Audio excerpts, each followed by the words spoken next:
Hi everybody, it's Don and I hope you're having a fantastic day. Well, today I want to cover a story that is currently playing out as a class action lawsuit seems to be growing right now against P&O Cruise Lines, who have some passengers who are claiming their entire cruise was ruined and everything because they caught norovirus on the cruise ship.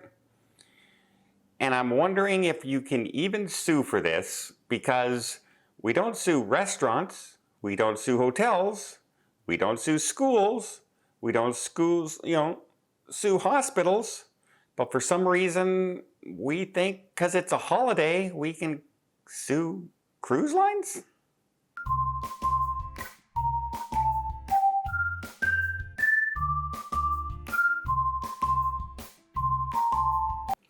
So if you remember back in April, we covered a story with P&O Ventura where 200 passengers ended up getting norovirus on that cruise ship. Some of them were isolated in their cabins and had some very horrible experiences. I felt very bad for them as I had that kind of experience this year myself in Brazil when I was on my cruise, where basically 6 out of my 7 days I was locked in my cabin with norovirus. But when I got off the ship, I didn't say, dang it, I'm going to sue the cruise line. That was not even a thought process in my head, even though it was my first time on an ultra 5-star luxury cruise line. I guess, I experience things as things happen. And things happen in life, and you just have to roll with it. And I never immediately go to, I gotta sue the cruise line. But let's talk about some of the passengers that are happening. Now, the actual people who are suing doesn't seem to be from those 200 passengers that were on that ship. It seems to be from people who were on the ship afterwards who still contracted the norovirus disease on their sailings even a month later from that cruise. So some people remember that when the cruise did get back into Southampton Cruise Terminal, they delayed the next sailing by about an hour and a half, 2 hours, while they did a stringent cleaning of the ship. Now, normally this is a little longer than that. Normally I'd say that's more of a 3 to 4 hour cleaning to do a ship of the size of the Ventura, but an hour and a half. Passengers also said that when they were getting on board, they weren't allowed to go to their cabins right away. They had to wait longer than normal for their cabins to be ready. They had to wait in the lounge and things like that. Well, that could be the extra time that I'm talking about here. I'm talking about how long it will take to strip every bed, every sheet, and then go in and steam sanitize the entire cabin and then re-put sheets and beds and towels and everything back in every single stateroom on the cabin. That takes a long time. And when the norovirus breaks out, even if a cabin is empty, they will go in and do that cleaning. They won't just leave it, because if there's a chance that the norovirus is in there, then they want to make sure that they can get it out and clean it and sanitize and get it done so it doesn't spread to anybody else, even in an empty cabin. So it will take longer, and it can take longer, so that's a perfectly normal experience. So it seems like the cruise line was trying to do what they could in this particular case. Now we do have a story of a nurse, 27-year-old, was sailing with her, I believe, 86-year-old grandmother. And on day 6 of a 10-day cruise, the 27-year-old nurse started having bad stomach virus and diarrhea. And she ended up having her grandmother move to another room. And at one point, she got hooked up to a IV, and they also hooked up an EKG because she was complaining of chest pains. And the grandmother was moved to the other room. Now, the grandmother did not get sick on the cruise, luckily, but she started getting ill when she got back. About 2 days, they said, after getting home from the cruise.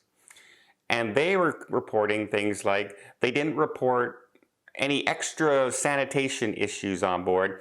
So they had sneeze guards and everything over the food, but nothing extra. sort of, I'm not sure what they were talking about, extra guards, I'm not sure. But they also said they didn't start extra cleaning and everything until after the announcement that there was some virus going around.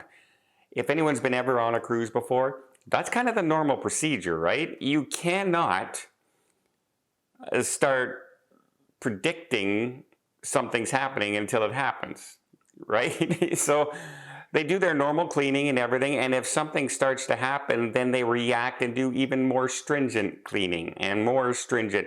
Like all of a sudden you're not able to do self-serve in the buffet, and they will start serving you instead. They will take steps afterwards, but they won't do that until there is a starting of an illness on board. And that's normal with every cruise line, up, that's every cruise line out there. Absolutely. So they're upset that this was supposed to be a dream of a lifetime, a very special trip, because they don't know how long the Grand has mobility issues and can get around. And I'm going, the trouble with this is I hear this all the time. Whenever people are talking about suing and, getting... wants something from the cruise line. They say they want answers and questions and doesn't want this to happen, but it's always then and the money, right? They want the money back.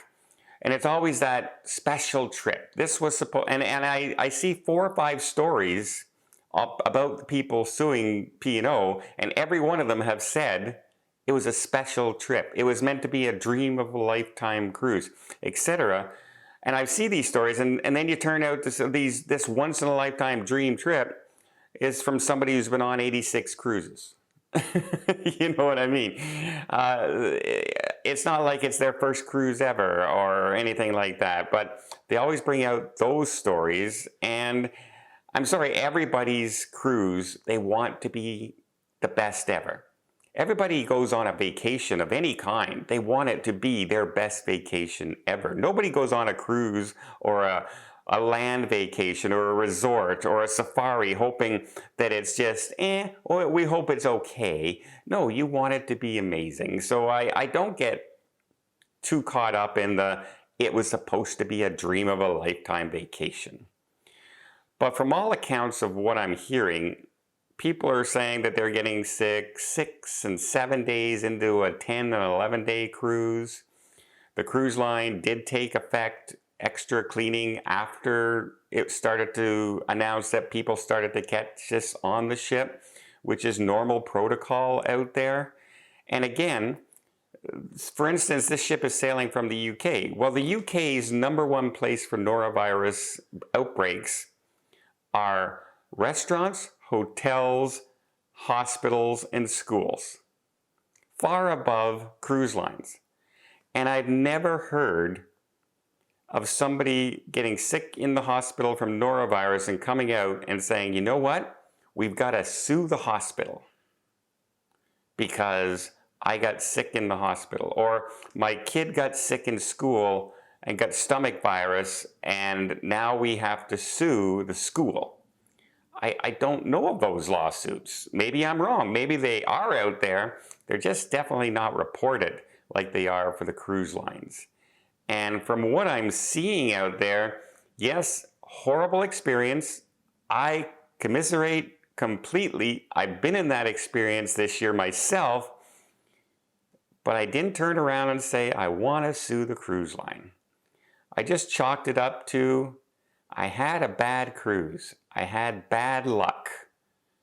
And hopefully my next one, just like my 170 before this, will be the same. It'll be better.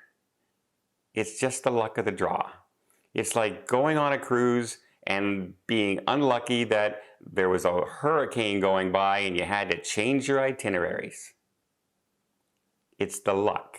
It just happens. Sometimes life happens. And the immediate answer should never be always to, we're gonna sue the cruise line because we're unhappy. We had not the most amazing, fantastic, extra special time we've ever had.